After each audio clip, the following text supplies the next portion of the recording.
Bueno, muchas gracias. Ya me lo dijeron varias veces, Kavak. Buenos días a todos. La verdad que es un placer estar acá. Sergio, te felicito. Esto año a año cada vez viene mejor y todo lo que falta, ¿no? Bueno, la verdad que muchísimas gracias, Sergio. Gracias a todos. La verdad que es un placer compartir con este grupo de módulo, con este módulo, con estos expositores. Y bueno, vamos a tratar de aprovechar el tiempo que ya me comí 30 segundos.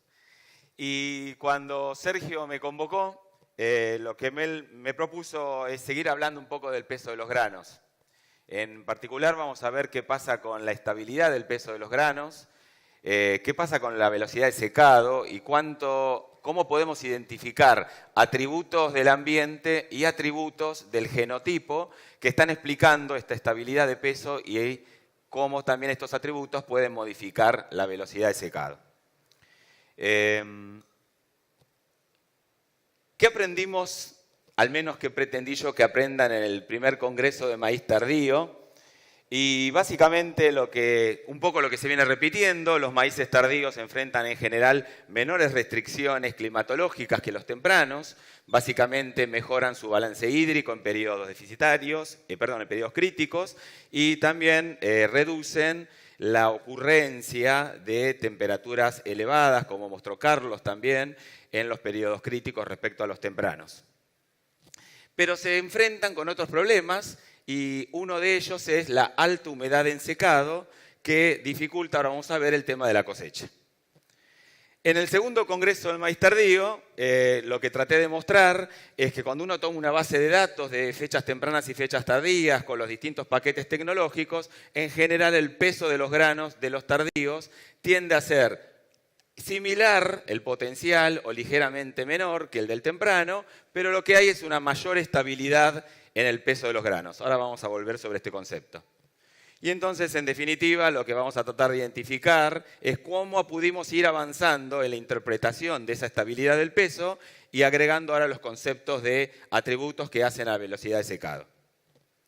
Y entonces, un poco tomando de la presentación del año pasado y tomando como ejemplo una base de datos del sudoeste de la provincia de Buenos Aires, de Agustín Giorno, lo que acá veíamos era la distribución del peso de los granos, en azul en la fecha temprana y la tardía en el fecha roja, y lo que observábamos era que los máximos pesos eran similares, pero la gran diferencia estaba en el rango de variación de pesos, que en el caso de una fecha tardía, la variabilidad del peso de los granos era menor que en la fecha temprana.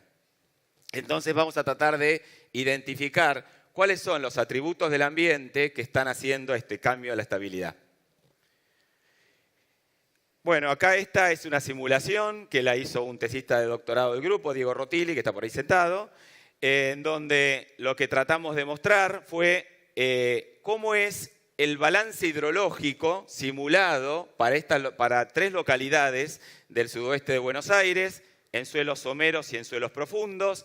Pero lo más importante acá destacar es que ustedes ven que la curva verde está a la derecha de la curva amarilla, y si está a la derecha significa que el balance hídrico es menos negativo durante el llenado de los granos. Fíjense que hay todos valores negativos. En general en esta zona falta agua en el llenado de grano, tanto en el temprano como en el tardío, pero falta más agua en el llenado de grano de un maíz temprano que de un maíz tardío. Y de hecho las simulaciones en muchos años, en estas localidades, al menos en 2 de las 3, mostraba que era tan restrictivo el balance hídrico que se cortaba el llenado de grano, dando esos pesos de granos más livianos en general, si uno compara la variabilidad de datos de un peso de grano de temprano versus un tardío. Así que el agua era un atributo del ambiente, o el balance hidrológico era un atributo del ambiente que desventajaba el llenado de grano de los tempranos respecto a los tardíos. El otro atributo que está jugando acá es el golpe de calor. En esta figura, lo que estamos viendo, nos vamos a concentrar en esta parte acá de color fucsia, en donde es para una localidad la frecuencia de tener temperaturas por encima de 35 grados, centrados en los meses principalmente estivales. Y lo que estoy marcando acá es el llenado de grano de un maíz temprano, en contraposición del llenado de grano de un maíz tardío. Fíjense que el llenado de grano de un maíz temprano tiene varios de estos valores de golpes de calor que no presenta el maíz tardío. Y esto llevado ahora a una cuantificación de golpe de calor. ¿Y cómo lo podemos cuantificar? Lo que demostramos con una tesis de doctorado de Luis Mayer fue que tomando las temperaturas máximas del aire, medias, por arriba de 35 y acumulándolas en distintos periodos, eso representaba bastante bien a las temperaturas horarias, porque en general los golpes de calor son durante ciertas horas del día, pero a veces es difícil contar con estadística climatológica horaria y simplemente tenemos diaria. Bueno, asociaba bastante bien la suma de temperaturas horaria con la suma de temperaturas diaria para expresar el golpe de calor. O sea que en el eje X tenemos nuestra cuantificación del golpe de calor desde 0 a más o menos 40 grados acumulados. A la izquierda lo que tienen acá es el periodo crítico alrededor de floración para venado tuerto, para distintas fechas de siembra. A la derecha el llenado de los granos. Lo que quiero que vean en primer lugar, veamos intensidades acumuladas que están por arriba de 20 grados centígrados acumulados en el periodo crítico, que en general en el tercio superior, acá es los peores años de los más cálidos, en general siempre el mes de noviembre como fecha de siembra es el que expone el periodo crítico en el peor momento en términos de golpe de calor. Ahora, cuando vamos al llenado de granos, lo que vemos en general es que los maíces tardíos, es decir, los maíces de diciembre, que acá están representados con celeste, e incluso los de noviembre, prácticamente no experimentan golpes de calor. Y los que experimentan golpes de calor son los maíces más tempranos. Nuevamente, entonces, el maíz temprano está teniendo mayor probabilidad de tener golpes de calor y a su vez balances hídricos durante el llenado, en algunas localidades, mucho más restrictiva.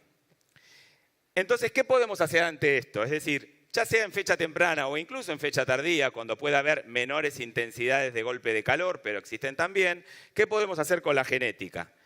Bueno, lo que nosotros encontramos en la tesis justamente de Luis Mayer, caracterizábamos distintos genotipos, pisingallos, identados y colorados, y veíamos la pérdida de rendimiento atribuible a golpes de calor durante el periodo crítico o la pérdida de rendimiento debido a golpes de calor durante el llenado. Obviamente, estos golpes de calor estaban influenciando al número de granos y estos golpes de calor estaban influenciando al peso de los granos. Y más allá de los ajustes que tienen sus explicaciones, vemos que en general los impactos alrededor de floración, los valores de reducción del rendimiento son mayores, pero que así todo también hay reducciones que pueden llegar hasta el 40% si hay golpes de calor en el llenado por perder peso de grano. Lo que podemos ver es que hay diferente sensibilidad genotípica. ¿Cuáles son las bases funcionales de esto? Por ahora la desconocemos, pero podemos ver que, por ejemplo, este pisingallo toleró mucho mejor las iguales intensidades de golpes de calor que el templado principalmente, que el templado por tropical se posicionó en una situación intermedia de tolerancia a golpe de calor. Esto es una deuda que uno debería resolver desde el mejoramiento y volverlo a interpretar ecofisiológicamente.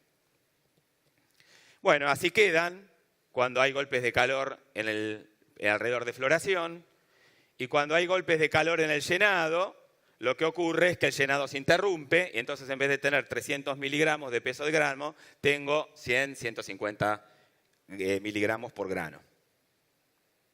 Muy bien.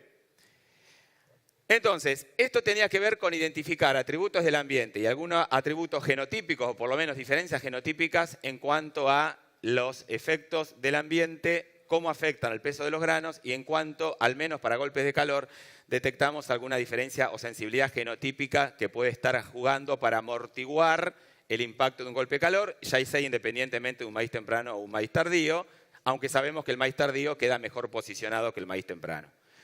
Ahora lo que vamos a empezar a hablar es del tema de secado. Y como ustedes saben, la humedad de madurez fisiológica de un grano, es decir, cuando ya el grano no se llena más de materia seca, puede andar en el caso de maíz entre un 30 y un 38%. Sin embargo, la madurez comercial, es decir, cuando uno debería estar cosechando, lo ideal es cerca de un 14,5%. Esta es una curva teórica de secado desde madurez fisiológica en adelante, en donde podemos observar dos etapas. Una etapa de secado rápida, que es altamente dependiente del genotipo. hay diferencias genotípicas en esta primera etapa que va desde el 30 o 38% de humedad a 20 o 25% de humedad. Luego hay una segunda etapa, es una curva teórica esta, que muestra que la segunda etapa prácticamente la humedad entra en un periodo de estabilización. Y esta segunda etapa básicamente está dada por el intercambio de humedad entre el grano y el ambiente. O sea que es más dependiente ahora del ambiente que del genotipo. La primera es bien dependiente del genotipo y la segunda es preferentemente dependiente del ambiente. Ahora bien, esa es la curva teórica. Cuando empezaron los maíces tardíos, con Marilena Otegui, estuvimos midiendo cuestiones de secado y es la que sigue, esta no es, que ahora ya les voy a mostrar. Lo que les quiero mostrar es cómo cambia el ambiente en el periodo de secado de un maíz temprano y un maíz tardío. Y al ambiente lo podemos caracterizar con la demanda atmosférica. Todos estamos acostumbrados que en el verano la pileta se vacía rápido, que en invierno se vacía muy poquitito, y eso es porque la demanda atmosférica cambia a lo largo del año. La demanda atmosférica depende de la radiación, la temperatura, la velocidad del viento, la humedad relativa, de todas esas variables climatológicas. Acá simplemente tomé una de las ecuaciones de demanda atmosférica, traté de representar 3 localidades, y acá está más o menos representado cuál es la ventana de secado de un maíz temprano. Ahora, cuando vemos la ventana de secado de un maíz tardío, lo tenemos desplazado desde fines de marzo marqué hasta junio, pero podría seguir, en donde vemos que la demanda atmosférica es mucho menor y que la diferencia entre latitudes se acentúa cuanto más al sur vamos. ¿Sí? Muy bien. Entonces, lo que les contaba de los genotipos. Esta es una curva de secado de 3 genotipos. Vamos a ver ahora atributos genotípicos que hacen a facilidad de secado. Esta es una evolución del secado de 3 genotipos viejos, porque esto se hizo a principios del 2000, cuando empezó el maíz tardío, los maíces BT en realidad. Y medíamos la evolución del secado, y fíjense que esto es días desde 35% de humedad. Fue sembrado a mediados de septiembre en el norte de Buenos Aires y la madurez fisiológica había ocurrido el 5 de febrero. Fíjense que prácticamente en 30 días llegamos a 14,5% de humedad y acá ni existe la fase 2. Es toda la fase 1, línea recta de caída de secado. ¿Sí? Y no veo diferencias genotípicas. Los 3 se mantuvieron igual.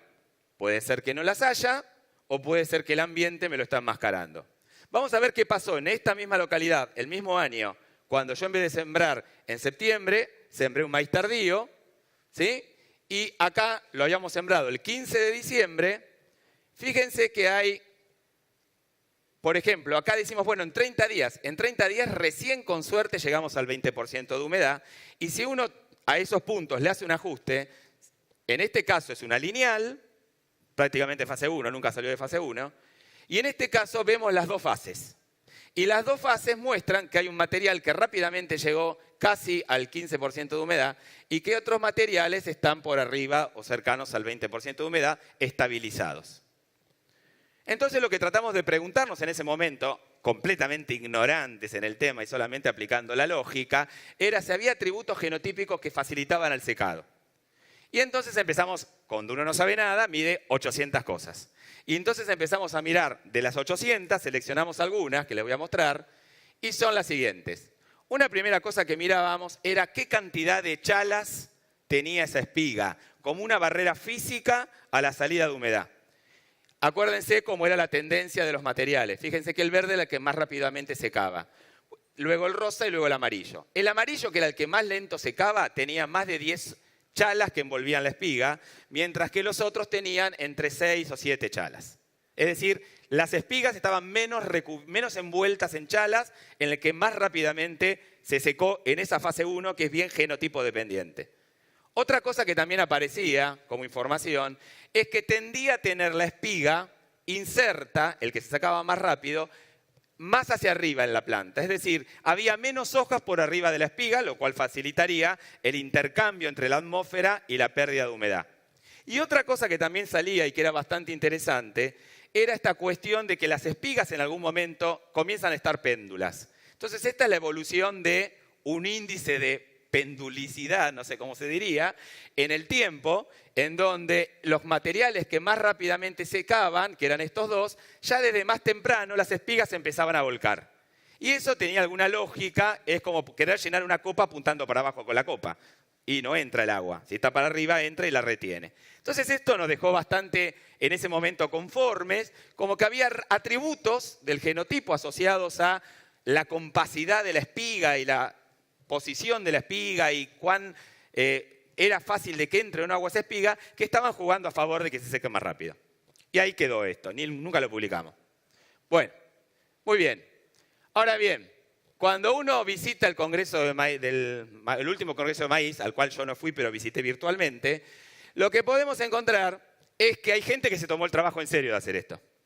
Y entonces lo que hicieron fue mirar la tasa de secado con un montón de variables que tienen que ver con esa compacidad de la espiga. Lo primero que está, y que no lo puse para no marear, es que en la fecha temprana no hay ninguna correlación entre la tasa de secado y ningún atributo de la espiga. Un poco parecido a lo que mostrábamos nosotros. Ahí no estaban las diferencias en la fecha temprana. ¿Dónde lo midieron? Que es interesante, en líneas endocriadas del programa de mejoramiento de maíz. ¿Y con cuál era la variable, cuál era la variable que más asociación negativa tenía con la tasa de secado? El número de chalas. Bueno, parece que lo que habíamos hecho tenía alguna lógica. Hay gente que está trabajando en esto, es interesante, promisorio, como un rasgo de interés de selección para favorecer el secado. Muy bien. La gente de DECAL, Bayer ahora, no sé cómo se llama, que en algún momento fue Monsanto, mostraba este tipo de cosas. Mostraba para la paleta de genotipos de maíces templados en una sola fecha de siembra, mostraba, bueno, el tiempo térmico para cumplir distintas etapas. Emergencia, floración, madurez fisiológica y un tiempo térmico para el secado. Y esto parecía interesante, a priori, y uno podría decir, bueno, ¿yo qué querría tener?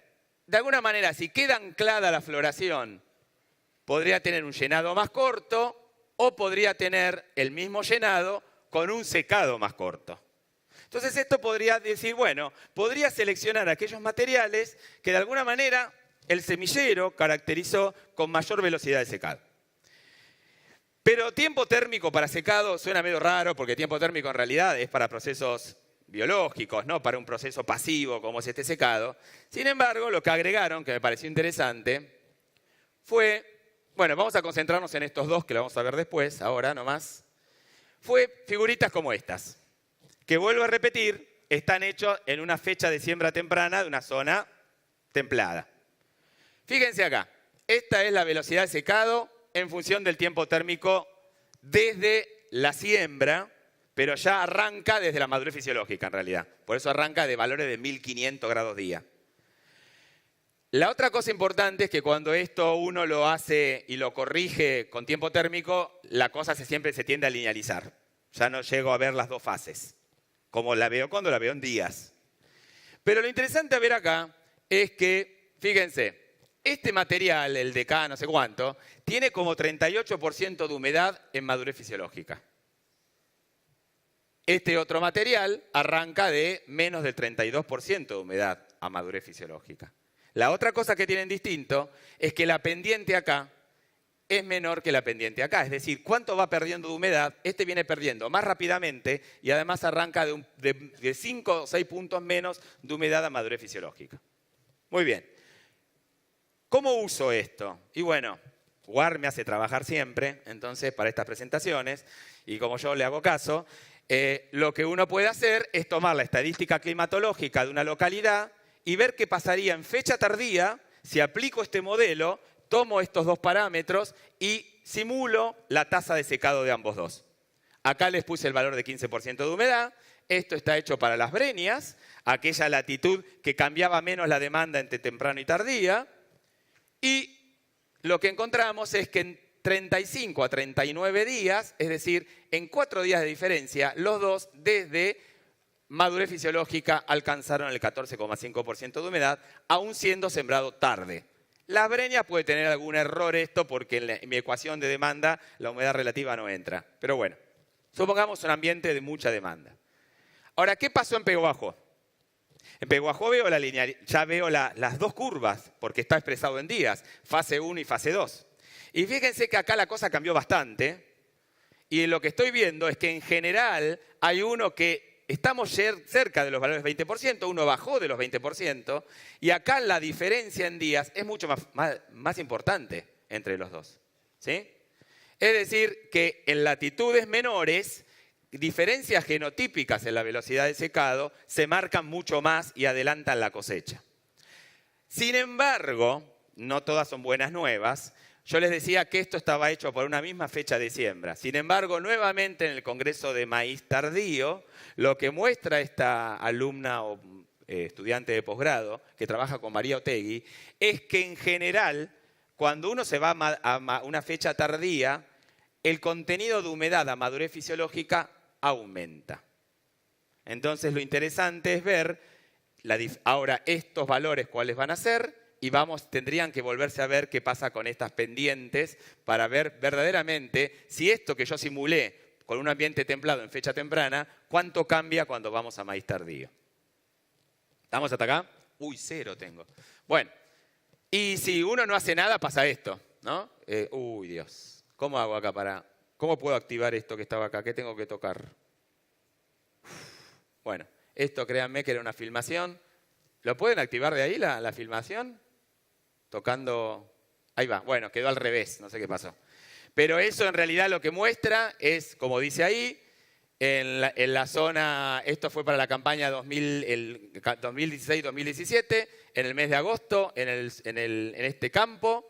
Es un video del grupo de Gustavo Duarte, que Martín Parco, le juro que lo editó bien, en la computadora sale perfecto, pero lo que está mostrando es que en agosto estamos cosechando arriba del agua, en eso es tan estable el maíz tardío que se banca estar inundado y lo podemos cosechar, y salen volando los patos y es todo muy curioso y muy lindo. Pero la verdad que es una complicación. Y la otra complicación que tenemos, y esto es viejo, pero creo que no debe haber cambiado demasiado, es que si salimos a vender grano inmediatamente y no lo guardamos, como hacen casi todo con el silo bolsa, cuanto más tarde estoy cosechando, estoy perdiendo también capturar precio, porque el precio se empieza a desplomar más allá de fines de junio.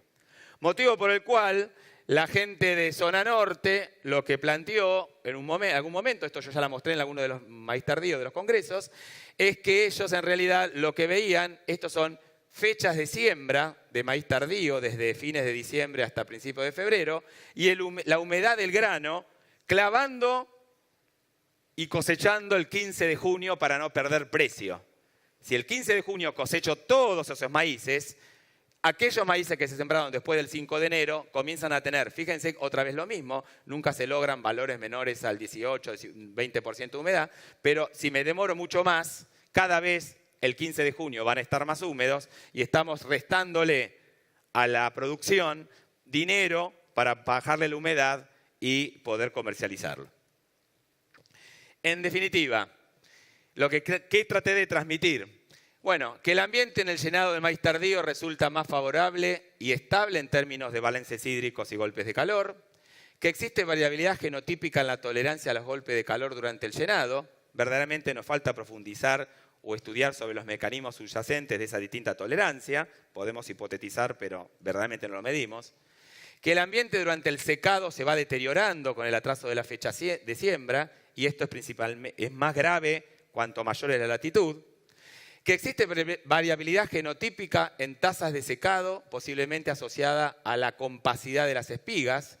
Sería interesante entonces, ya que están trabajando en líneas endocrinadas, seguramente lo están haciendo, es interpretar estas cuestiones de las bases genéticas de esto y cuál es su heredabilidad. Que en ciertas latitudes el ambiente de fecha tardía no permite alcanzar la humedad a cosecha cercana al 14-15% y que demorar el secado implica dificultad para la cosecha, arriba del agua, secados anticipados y pérdida de precio de venta. Y por supuesto que en esta presentación no avancé para nada, hay algunos avances que vienen después, sobre otros aspectos negativos que tiene no cosechar anticipadamente y que tiene que ver todo eso con el desarrollo de enfermedades en la espiga, presencia de aflatoxina en los granos, etc. Bueno, muchas gracias. Acá yo tengo 3 más, después hay tiempo, pero si no, muchas gracias hasta acá.